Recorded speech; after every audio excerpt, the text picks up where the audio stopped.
오늘 말씀의 제목이 이 모든 일의 증인입니다. 부활절, 이 부활의 축복이, 부활의 영광이 여러분의 삶과 가정과 또 우리 교회와 이 나라에 함께 하시기를 축복합니다. 부활하신 예수님은 제자들에게 나타나셔서 두려워하거나 마음에 의심하지 말고 내 손과 발을 보고 나인 줄 알라, 나를 만져보라, 이렇게 말씀하셨습니다. 이 말이 무슨 말일까요? 제자들에게 내 얼굴을 보면 안다고 말할 것 아니겠습니까? 그런데 나 알지? 이렇게 말씀하지 않고 의심하지 말고 내 손과 발을 보고 나인 줄 알라, 이렇게 말씀하십니다. 왜 그랬을까? 가만히 생각해 보니까 부활하신 예수님 모습이 생전의 모습과 조금 다르다고 하는 것입니다. 이것은 아마도 엠마오로 가던 두 제자 이야기를 아마 기억하실 겁니다. 함께 길을 가면서도 그분이 예수인 줄을 알지 못하고 있었습니다. 왜 그랬을까요? 부활의 예수님의 모습은 생전에 그들의 보셨던 것보다 더 영광스러운 모습이었습니다. 이것은 곧 우리가 하나님의 나라 갔을 때에 우리의 모습이 지금과 분명히 다르다고 하는 것을 보여주고 있습니다. 저는 그렇게 생각을 해요. 나 혼자 착각입니다. 부활했을 때 나는 하나님 나라 갔을 때 나는 어떤 모습일까? 지금 70된 지금 모습일까? 25살 때 그때 모습일까? 언제 모습일 것 같아요?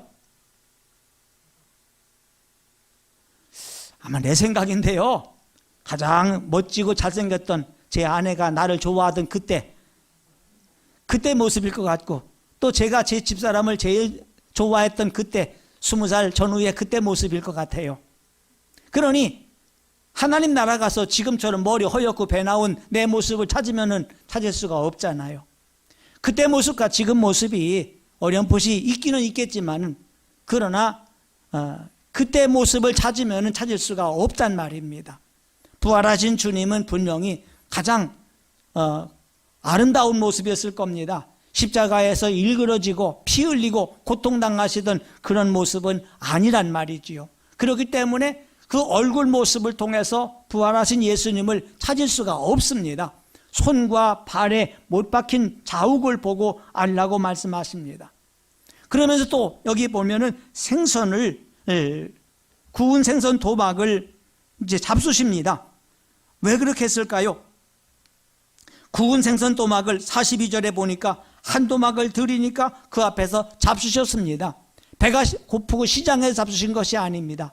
부활하신 예수님이 영으로 오신 분이 아닌 분명히 사람으로 오신 것을 보여주기 위해서 이렇게 하신 거지요. 그래서 주님은 그들에게 너희는 이 모든 일의 증인이라고 말씀하고 있습니다. 그래요, 12 제자들뿐만 아니라 오늘 여기 나와 있는 저와 여러분까지도 모두 예수님의 증인입니다. 그러면 예수님의 증인으로 나서야 될 우리들이 무엇을 증거해야 되는지, 그리고 또 어떻게 증거해야 될지를 오늘 말씀드리려고 합니다. 먼저 예수의 증인인 우리는 무엇을 증거해야 될까요? 거기 46절, 47절, 48절을 다시 읽어보겠습니다.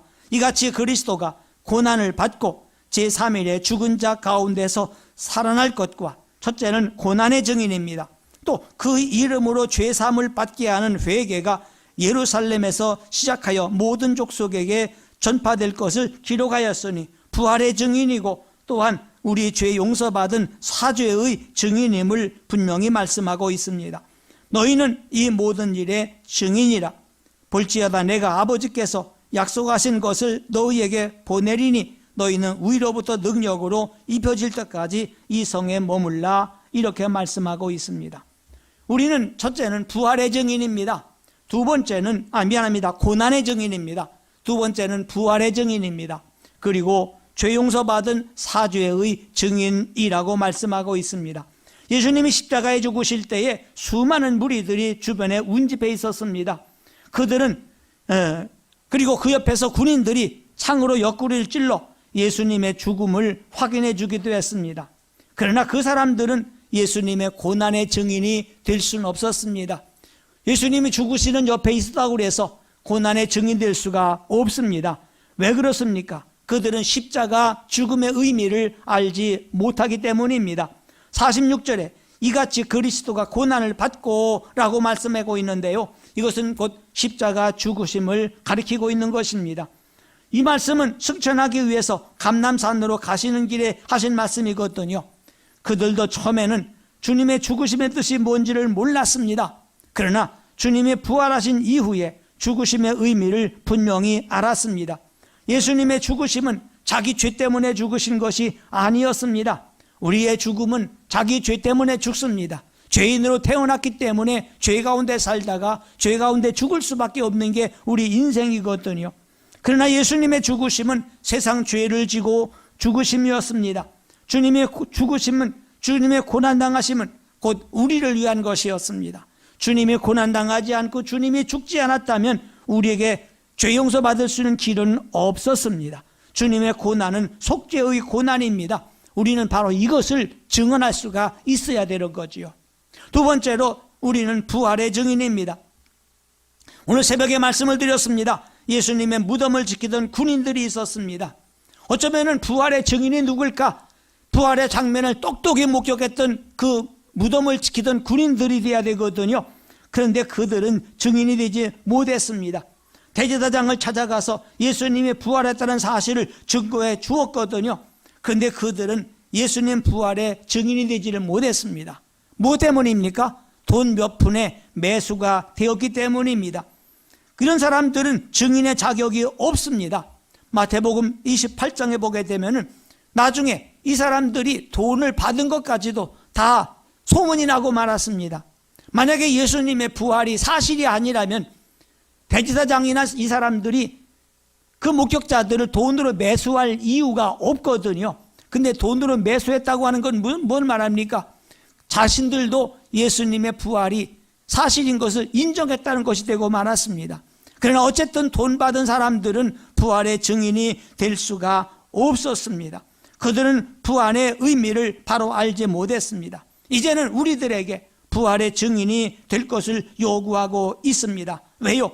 예수님의 부활의 사실과 부활의 의미를 너무나 잘 알고 있기 때문입니다. 고린도서 15장에 말한 거 있는 것처럼 예수님의 부활이 사실이 아니라면 우리의 믿음은 다 헛것이 되고 맙니다. 부활하신 예수님께서 우리의 의를 힘입어 우리를 의롭다함을 얻었습니다. 부활은 구원의 완성입니다.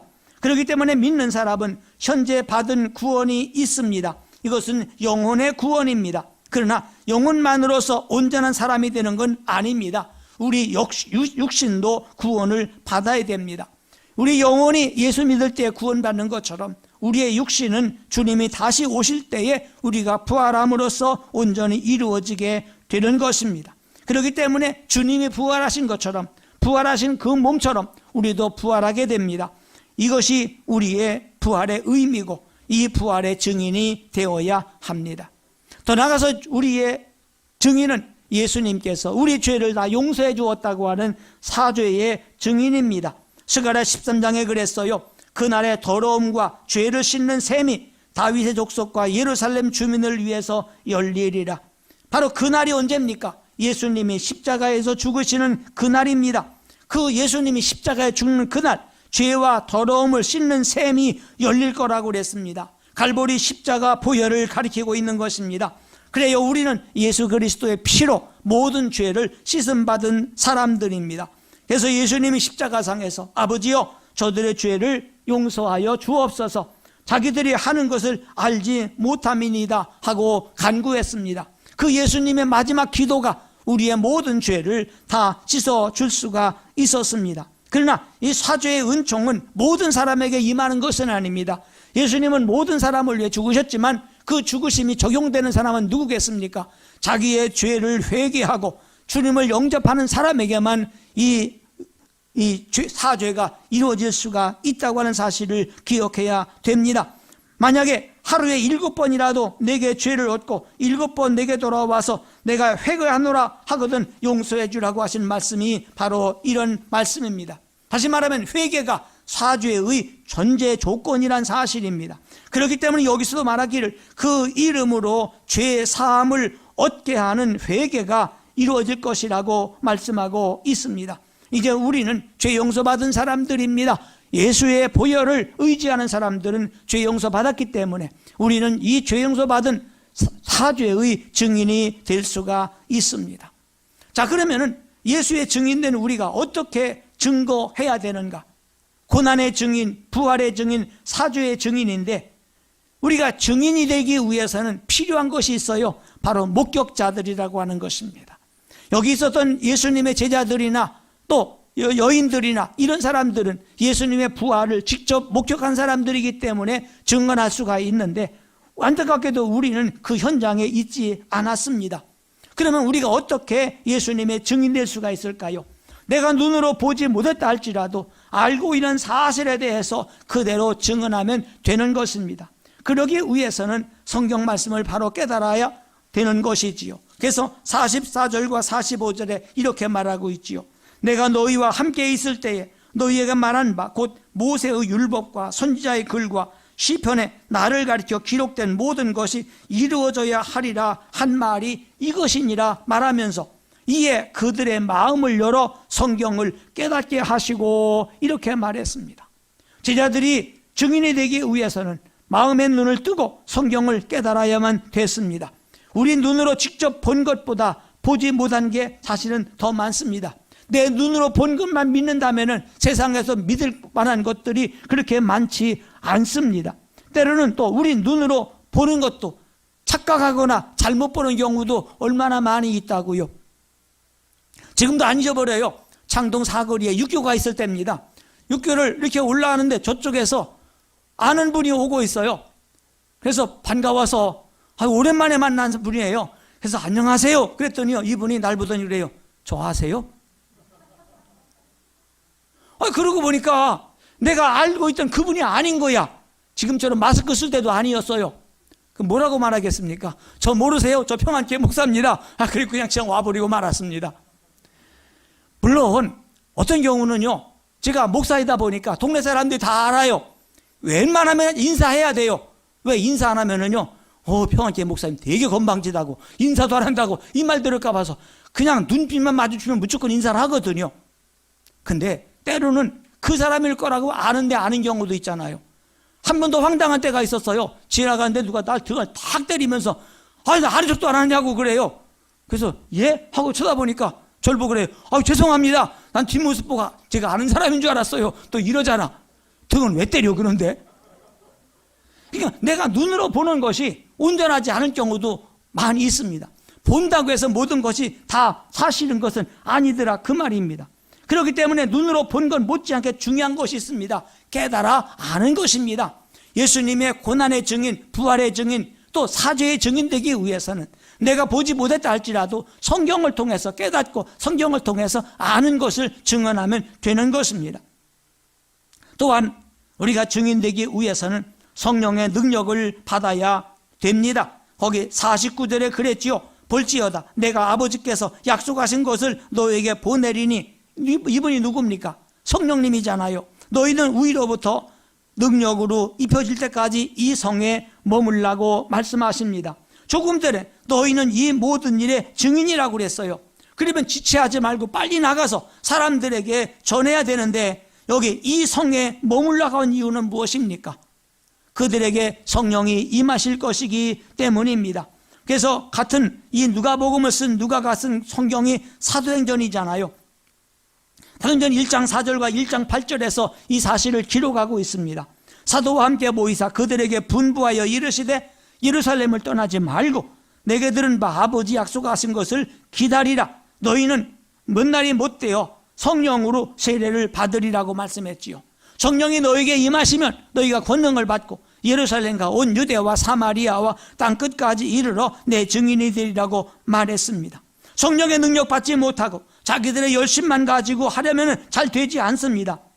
이 제자들도 마찬가지입니다. 성령의 능력을 받기 전까지는 무서워서 그들은 숨어 있었습니다. 그러나 오순절날 성령의 능력을 덧입고 나니까 두려운 것이 없었습니다. 그들을 잡아 가두고 협박하는 사람들 앞에서도 담대히 말했습니다. 내가 너희들 말 듣는 것이 하나님 말씀을 듣는 것보다 옳은가 판단해라. 우리는 보고 들은 걸 전하지 않을 수가 없다고 그랬습니다. 무엇 때문입니까? 성령께서 그들에게 능력을 주셨기 때문에 이렇게 할 수가 있던 것이었습니다. 미국의 매사추세츠주의 한 교회 학교에 나오는 톰이란 8살짜리 소년이 있었습니다. 그는 지진하였습니다. 휠체어를 타고 교회에 나오는 소년이었습니다. 부활절을 앞에 두고 톰 교회 주일학교 선생님이 아이들에게 속이 비어있는 플라스틱 달걀을 하나씩 주었습니다. 그리고 그 속에 무엇인가 생명이 있는 것을 하나씩 담아오라고 숙제를 내주었습니다. 부활절 아침에 아이들이 차례대로 가져와서 계란을 열어보았습니다. 그 플라스틱 계란 속에는 꽃이나 혹은 나뭇잎이나 혹은 곤충이나 생명 있는 여러 가지를 다 담아가지고 왔어요. 그런데 이 톰이라는 아이는 아무것도 가지고 오지 않았습니다. 텅 빈 계란이었습니다. 선생님이 무안해할까 봐서 아이들은 깔깔대고 웃으니까요, 이야기를 했습니다. 괜찮아, 준비하지 못했어도 괜찮아. 톰아, 아마 많이 아팠나 보지? 이렇게 말했어요. 그때 톰은 말합니다. 선생님, 이거는요 예수님의 빈 무덤이에요. 예수님이 살아났기 때문에 무덤에는 아무것도 없었어요. 그렇지만 예수님은 살아나셨잖아요. 이게 바로 예수님의 빈 무덤이에요. 이렇게 말하더란 말입니다. 그제야 선생님은 톰이 숙제를 제일 잘해왔다고 칭찬을 해 주었습니다. 그리고 이 소년은 10개월 후에 죽었습니다. 그 장례식 날 그의 관에는 꽃 대신 빈 플라스틱 계란이 가득히 쌓여 있었다고 말하더라고요. 더 나가서 우리가 증인이 되기 위해서는 죽음도 각오해야 됩니다. 가끔 우리가 이렇게 도로를 운전하다 보면은 현수막이 걸린 걸 보신 분이 있을 겁니다. 목격자를 찾습니다. 몇 년 몇 월 며칠 몇 시경에 어느 차, 무슨 검은 차와 흰 차가 충돌한 사건이 있었는데 이 사건을 목격한 사람을 찾습니다. 이렇게 현수막이 걸려 있습니다. 그리고 찾은 이 증언해 준 사람에게는 넉넉히 살해하겠습니다 하는 현수막을 보신 일이 있는지 모르겠습니다. 캄캄한 밤중에 새벽에 아무도 보지 않는 길에 차가 그만 충돌을 한 것입니다. 신호를 무시하고 가다가 사고가 났겠지요. 그렇다 보면은 목격자가 없다 보면은 지금이야 뭐 CCTV가 거의 있기 때문에 그런 일이었겠습니다만은 예전에는 그게 없었기 때문에 자칫하게 되면은 오히려 피해자가 가해자가 되고 가해자가 피해자가 되는 경우들이 있었단 말입니다. 근데 다행히도 누군가가 본 사람이 있었다. 그러면은 분명히 증언해 주어서 어떤 사람이 신호 위반했는지 어느 사람이 과속을 했는지를 증언할 수가 있단 말입니다. 그런데 하필이면은 그 가해자가 조직폭력배야. 증언하러 왔는데 얼굴이 이만큼 쭉 찢어진 사람이 어깨 큰 사람이 와서 당신 정말 봤느냐고 하면서 눈을 부라립니다. 그냥 뭐라고 말할까요? 내가 분명히 봤다고 말하러 왔는데 괜히 얘기했다가 복면당할 것 같아요. 그러면 그러잖아요. 글쎄요, 밤에 어두워서 잘 모르겠습니다. 아마 내 생각이 잘못인지도 모르겠습니다 하고 슬그머니 꽁무니를 빼잖아요. 그러면 이 사람은 참다운 증인 될 수가 없습니다. 아무리 그 사람이 무섭게 생긴 사람이라 할지라도, 아무리 협박한다 할지라도 내가 두 눈으로 똑똑히 보았습니다. 당신이 과속을 했고 당신이 신호 위반했습니다. 이렇게 말할 수 있는 사람이 참된 증인이 될 수가 있는 거거든요. 그래서 증인이란 말, 헬라어에서 마르투스라고 말합니다. 이 마르투스라는 말은 다른 말로 순교자라는 뜻을 가지고 있어요. 증인은 누구냐? 내가 본 것에 대해서, 내가 아는 것에 대해서 목숨을 걸고 이렇다고 말할 수 있는 사람이 순교자가 될 수가 있는 것입니다. 죽음이 무서워서 증언해 주지 않는 사람은 증인으로서의 자격이 없는 것입니다. 초대교회 부활의 증인은 순교 각오가 없이는 어려웠습니다. 스데반이 까닭에 이를 위해서 순교를 당했습니다. 네로 황제 때 수많은 사람들이 증인으로서 목숨을 잃어야만 됐습니다. 도미티안 황제 때 잔인한 박해 속에서도 부활의 증인들은 굽힐 줄을 몰랐습니다. 지구가 둥글 돌고 있다고 하는 사실, 지동설을 주장한 사람이 갈릴레오잖아요. 1616년 종교재판에 회부되었습니다. 그리고 16년 동안 긴 압력 끝에 로마의 이단 재판소에 끌려왔습니다. 그리고 1년이 넘는 모진 신문과 고문을 당하면서 서서 죽느냐 무릎을 꿇고 살아남느냐 두 갈래 길에서 고민할 수밖에 없었습니다. 1633년 6월 22일 이탈리아 미네르바의 산타마리아 교회 종교재판정에서 이 갈릴레오는 살아남기 위해서 진리의 증거자가 되기를 포기했습니다. 그리고 자기 주장을 굽히고 말았습니다. 그러나 346년이 지난 1979년 11월 10일 교황인 요한 바오로 2세는 갈릴레오의 지동설이 옳다고 말했고, 그때 종교재판이 잘못되었다는 것을 인정하고 정중하게 사과를 했습니다. 갈릴레오는 이해와 확신을 가지고 있었지만 죽음을 각오하지 못했기 때문에 참다운 증인이 되지를 못한 것이었습니다. 주님 말씀하셨어요. 누구든지 사람 앞에서 나를 시인하면 나도 하늘에 계신 내 아버지 앞에서 그를 시인할 것이요, 누구든지 사람 앞에서 나를 부인하면 하늘에 계신 내 아버지 앞에서 그를 부인하리라. 초대교회사에 그런 이야기가 있습니다. 로마 제국의 박해가 불꽃처럼 번쩍할 때 일입니다. 한 번은 추운 겨울날 12명의 신자를 며칠 굶겨가면서 얼음 구멍에 밀어 넣어버렸습니다. 그리고 옆에는 따뜻하게 불을 피워놓고 좋은 음식을 놓았습니다. 그리고 누구든지 지금이라도 기독교를 배신하고 얼음 구멍에서 나온다면 이 음식을 먹고 살 것이라고 그랬습니다. 그러나 신자들은 죽음과 고생을 무릅쓰고 항거했습니다. 얼어 죽고 굶어 죽을지언정 주님의 부활을 증언하겠다고 약속을 했습니다. 그런데 그 중에 한 사람이 추위를 견디지 못하고 배고픔을 견디지 못해서 얼음 구덩에서 올라왔습니다. 순간 그들을 지키던 군인들 중 한 명이 하늘을 우러러보았을 때에 12천사가 12개의 면류관을 가지고 내려오다가 하나를 가지고 올라가는 모습을 보았습니다. 그때 이 군인이 군복을 벗어버렸습니다. 그리고 말했습니다. 저 사람이 버린 예수를 내가 믿겠노라. 그러면서 그는 얼음 구덩이 속으로 들어갔습니다. 그리고 장렬하게 순교하고 말았습니다. 이 사람이 바로 진정한 증인이 될 수가 있는 것입니다. 오늘 말씀 마치겠습니다. 우리는 예수의 증인입니다. 고난의 증인입니다. 부활의 증인입니다. 죄사함의 증인입니다. 마음을 열어 성경 말씀을 깊이 깨닫고 기도하여 성령의 능력을 힘입을 때에 우리는 많은 사람들에게 주님의 부활을, 주님의 그리고 사죄를 증언할 수가 있는 것입니다. 이 사명을 감당해 나갈 수 있는 증인 되시기를 주님의 이름으로 축복합니다. 아멘.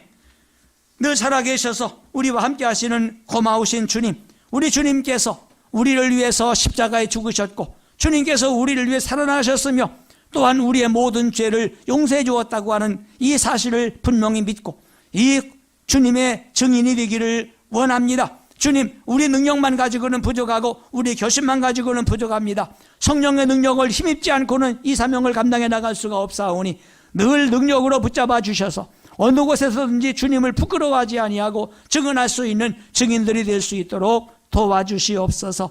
예수님의 이름으로 기도드립니다. 아멘.